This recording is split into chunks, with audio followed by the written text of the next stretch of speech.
Hello, and welcome to POMA Does, a podcast produced by the Pennsylvania Osteopathic Medical Association. We provide a voice for osteopathic medicine and share insights on issues important to osteopathic physicians, residents, and students, as well as those who embrace the osteopathic philosophy. POMA's mission is to promote the distinctive philosophy and practice of osteopathic medicine for our patients, our members, and the communities we serve. Thanks for tuning in.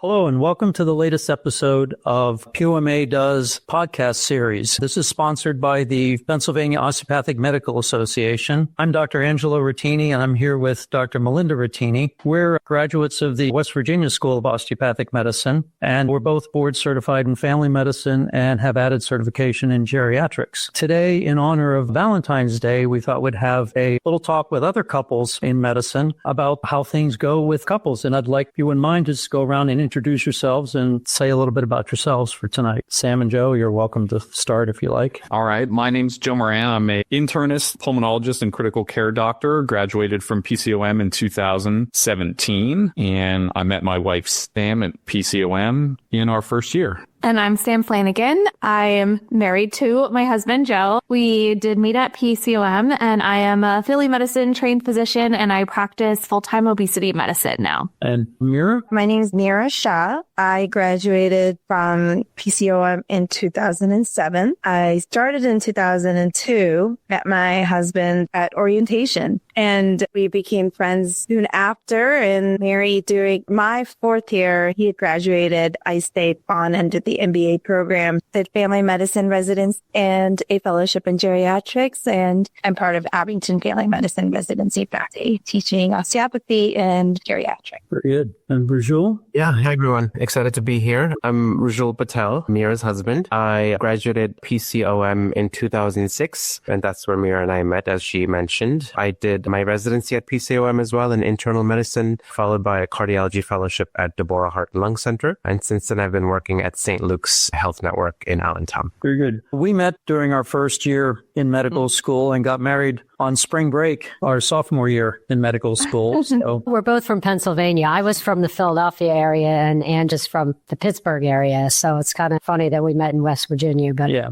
Well, we had a mutual friend, Dr. Feinstein, who Melinda worked for at the hospital. And I had met him out in Pittsburgh through one of his meetings. And he had always said, listen, when you get to West Virginia, there's a girl you can go say hi to. And he was at our wedding and he said, you know, I asked you to say hi. I didn't ask you to get married, but it just worked out well that way. We're going to be married 43 years now. And next month. So we've been juggling things on and off for many years. Fortunately, we've had a practice here in Bristol for 38 years. And it was convenient for us because when one was in the office, the other one could be home with the kids. And we have 3 grown kids now. But just as you were all starting out, when we were starting our practice, one would come home and hand the child off in the doorway when the other one went to work. So I just was curious how you handle your normal day in general. We also have 3 children, and having decent-sized family was something that was a priority for both of us when we were thinking about our future. We wanted to have 3 children the less that we could have it, but that also meant that we knew that we would have to find a balance between career aspirations and time with children. And so we were thankfully able to find jobs that had helped us meet those needs, and we were able to balance things with each other. But it's still an everyday struggle. I mean, today I work part-time outside of house, and today being my full day of work and school being delayed by 2 hours really threw a wrench in the plans for both of us. And said,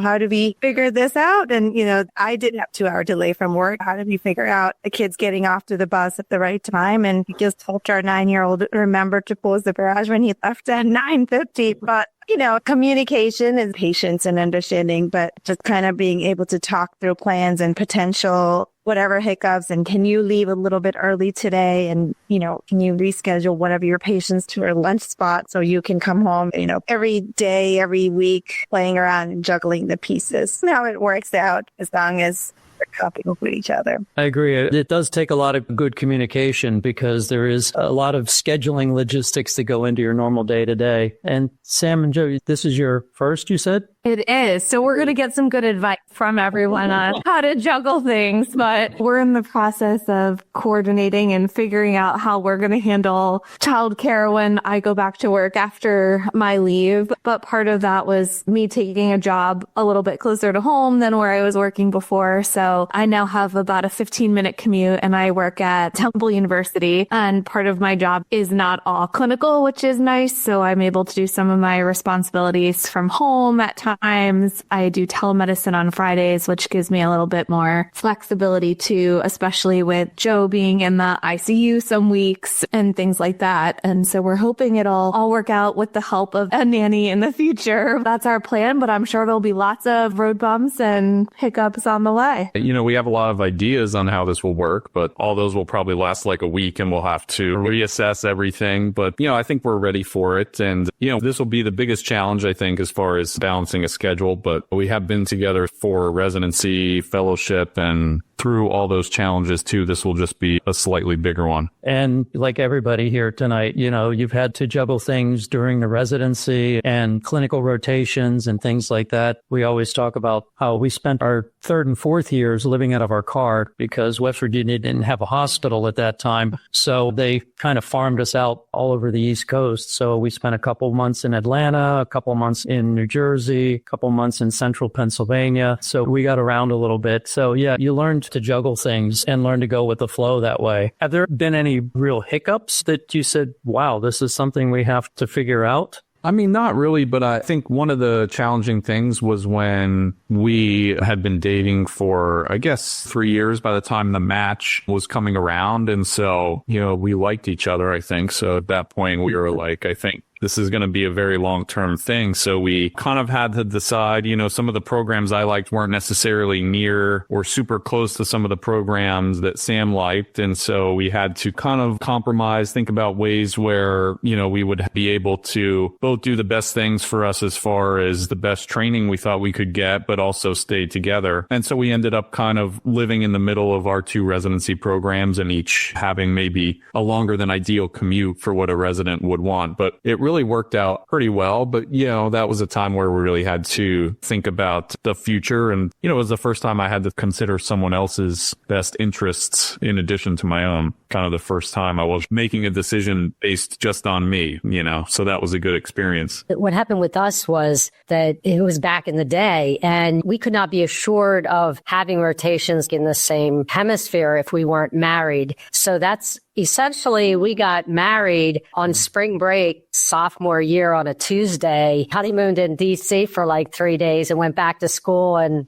finished the semester. And then we were able to at least lock in our med school rotations. That's how, we kind of had to make a decision there. And it worked out. We were happy with it. 43 years later, it's still electric. Yes, I guess we were fortunate that we could couples match without being married. We didn't get married. Mira was my attending when Joe proposed to me during residency. And we got married after we finished residency. So we delayed everything a little bit. Oh, that's nice too. Yeah. The other part of being in this profession together, like you said, you had to plan your wedding a little sooner than you would have otherwise because you were trying to also be able to spend some time together. And Sam, like you said, you and Joe had to kind of put their plans off until you could be assured that you can be in the same vicinity of each other and have some time to concentrate on yourself. That was an ongoing concern, Rujul, for us too, a year before. And then he had his residency and then I had to make sure that my residency plans kind of matched with where he was. And so we could be in the city and my commute, again, like you mentioned, would be decent enough that both of us can, while we're in our toughest years with long nights and night floats and so on and so forth, that we were getting home early enough to get some rest. And in the meantime, like the child was on the horizon at some point, and how do we think about that? And talking about living in good school districts and, there's like uncertainty. What does life look like after 3 years? Would I want to do more training? Where would I settle? What kind of work do I want? So I guess in short, medicine has probably taught us to just think in like phases and not get too caught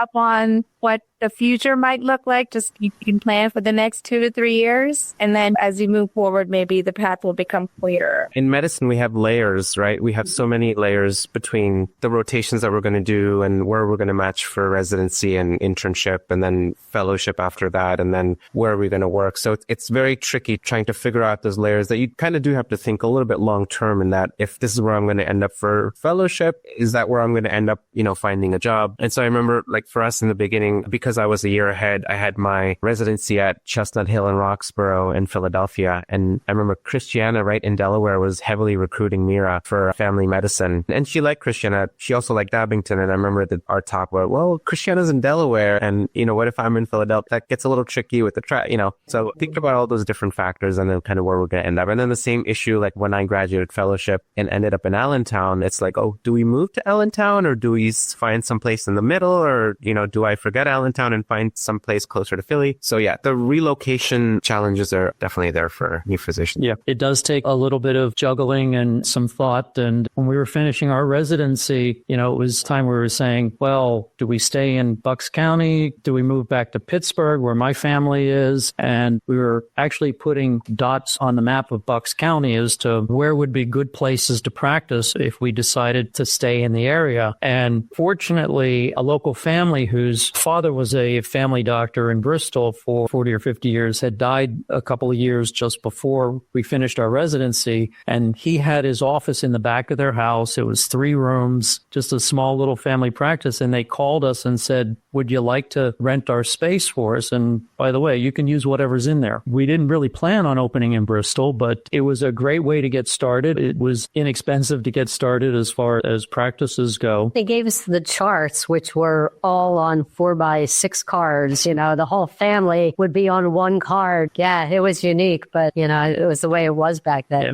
But it gave us a chance to get started. And Bristol's a small town. Everybody knows everybody. We've had people show up on our porch asking medical questions because we live in town also. But it was a good way to get started. And it allowed us to juggle family too, because travel-wise, it was very easy because we lived in town. So it just kind of fortunately worked out that way for us. So. And I think you never really know what the future holds because unexpected things happen. Like about 20 years after we went into practice, I was offered a job doing medical review for web content. And I thought, this is all I need is another job, but then when I looked into it, I was like, wow, and so I started doing that about 20 years ago. And that gave us a whole lot more flexibility because my youngest was probably about 3rd grade at the time. And that let me be here when they got home from school because it's pretty flexible when you do review work.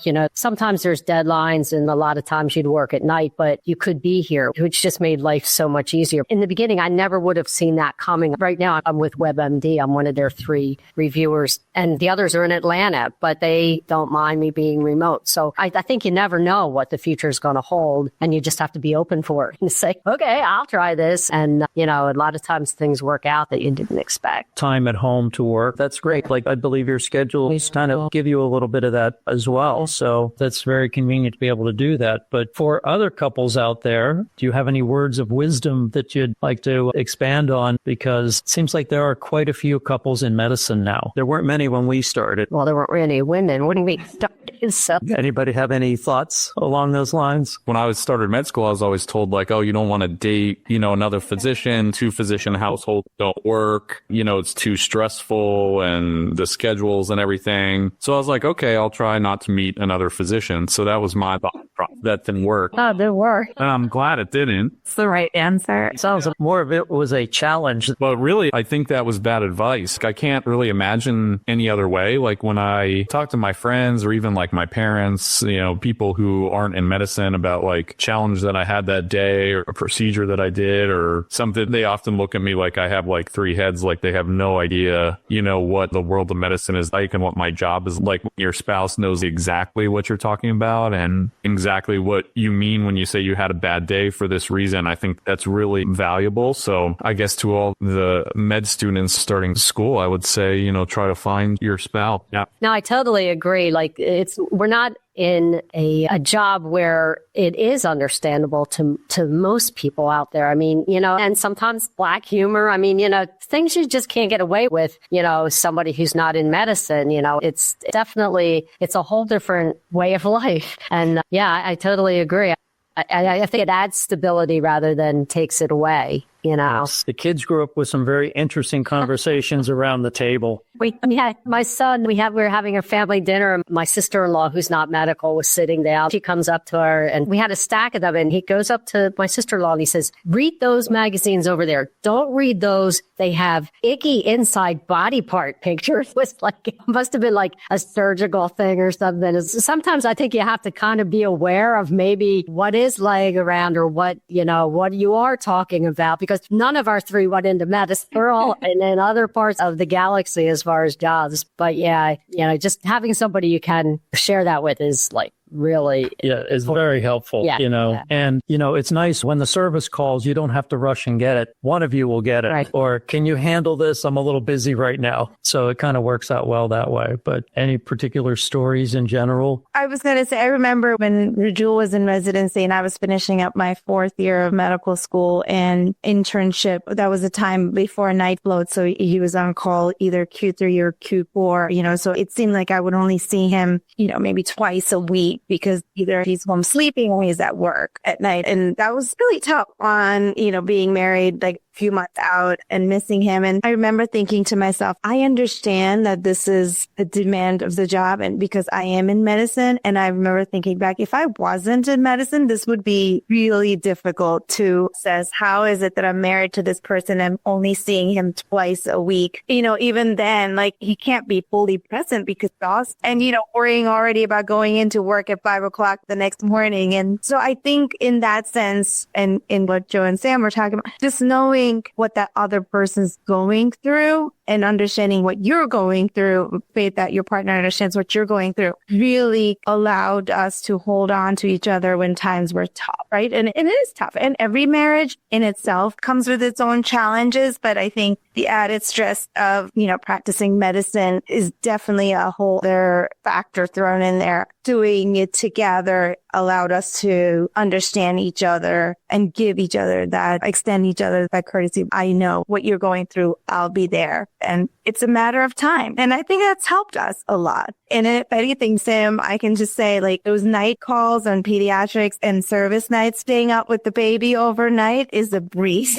Joe's convinced he's going to be great at it because he wakes up at night and takes calls still all the time. So if anything, the first year of having an infant and sleepless nights seems like a breeze in compared to having. And it's much more enjoyable. Yeah, when you don't sleep all night getting called, yes, it goes with the flow then, as opposed to something that's foreign and new to you. But one of definitely the bright spots of being married to another physician is everything we've talked about today. But this has been really great tonight and has been fun getting to talk with other couples. We don't get a chance to do that. Everybody's busy and working. And it used to be you would see other people in the hospital. We're not in the hospital anymore, doing all outpatient care. So you don't get to see a whole lot of other physicians on a regular basis unless we happen to go to meetings or, like the convention type thing. So it's nice to get to talk to people. And we were at our 40th med school reunion last fall. And of the 60 or 70 people that were there, they had everybody get up and kind of introduce themselves. And it turned out there must have been about 8 or 10 couples in that small group of people, which was surprising and refreshing because it didn't seem that way when we started out. But it's nice to know that seems to be a trend. Yeah, I think there were about 8 couples in our class too, even maybe a few more. I would say more. Yeah. Okay, that's great. Yeah. Yeah. There were a good amount from our class that I could remember. Are they all still married though? I mean, there some were. Okay, we don't go into this is a Valentine's Day. There were some with varying levels of success. Some of them are still together. Many are still together. See, our med school only had 60 people. There were a few couples, that's us. Yeah, there's still a few couples that are still together like us, which is great. But would anybody else have anything else they'd like to say for this evening? I have a question, Angela and Melinda. Are your children in medicine as well, or do they go? No, we have an archaeologist, a chef, and an IT guy. stuff that I don't know a whole lot about. I'm learning a lot about, which is neat too. Like in a way you would like to, pass on some of your knowledge, but it's neat that they all felt secure in going their own ways, and I'm glad that we were able to do that with them. But now we're the end of our family legacy in medicine. It may skip a generation. We don't know. I don't know. But yeah, so. That's great. But yeah, they are happy with what they're doing and have always kind of had a passion for what they're doing. And that's what really counts. Sam and Joe, would you want your children to go into medicine or advise them against it? I would probably advise them to do it if that's what they want to do. I think we still both really enjoyed what we do. I don't know, at least I do. Yeah. Yeah. And so, I think that hopefully our child will have the best physician qualities from each of us. So if that is what they choose to do, hopefully they would have kind of the background and the feel and the emotional intelligence to do it. So if they started out on that track, I don't think I would discourage it. Although it is hard to say what medicine will look like in 30 years, 25 years. It's changed a lot in the 40 we've been in it. That's for sure. Exactly. So who knows what it would be like? Hopefully it would be,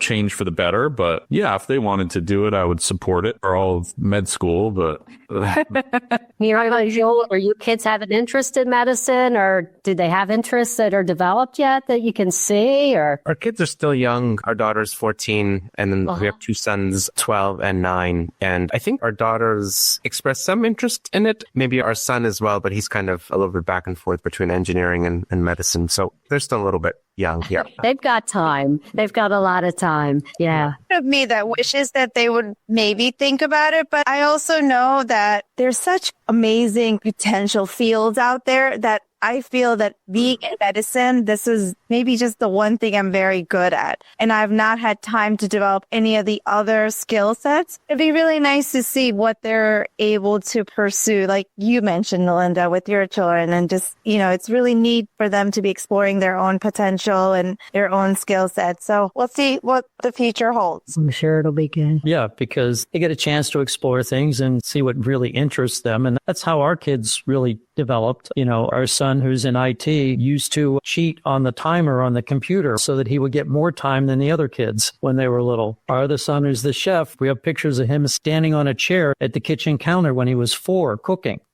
So there are just things like that they just kind of naturally gravitate to. Anything else anybody wants to put out there, feel free. One more question. If you're with your spouse on an airplane and there's a medical emergency, which one are you designating to handle it? I guess that depends. We're both the same specialty, so I think we would team tag it, for sure. In fact, I think we've had to do that. Yeah.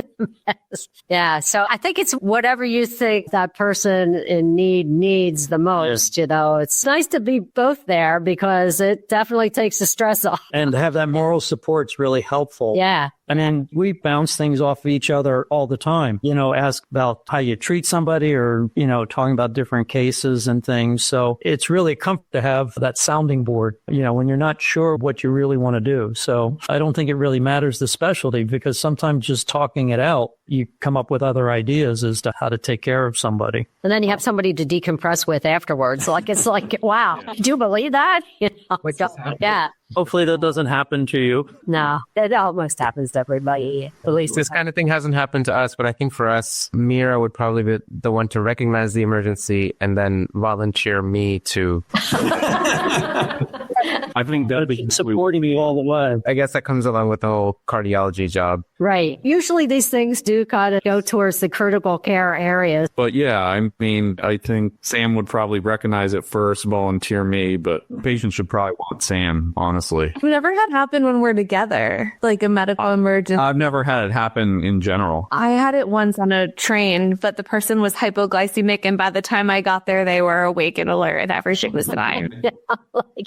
I did witness a trauma once, a motorcycle accident near my house. I was pretty useless for that one, to be honest. Well, the squad doesn't really want doctors involved. So as soon as they come, you're not there anyway. That day either. Yeah. No, we would have done everything wrong and moved ahead. You're not supposed to do it. Yeah, because we know too much, and that's sometimes not helpful, but anyway. Well, Thank you all for joining us tonight. I really appreciate you sharing your stories tonight. And to all the other people listening to this podcast coming up, thanks for listening today. If anybody has any feedback or ideas for episodes, please email POMA.org and be sure to subscribe to the POMA Does podcast series on your favorite podcast platform or the POMA's YouTube channel. Thank you again, everybody, and have a happy Valentine's Day. And good luck, Sam and Joe. Nice meeting you all.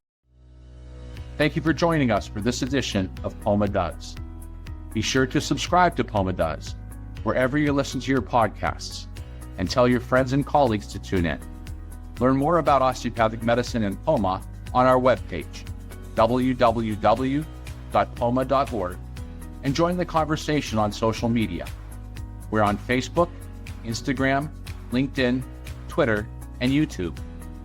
Or email us at poma@poma.org. We'd love to hear from you. Join us next time for another edition of POMA Does.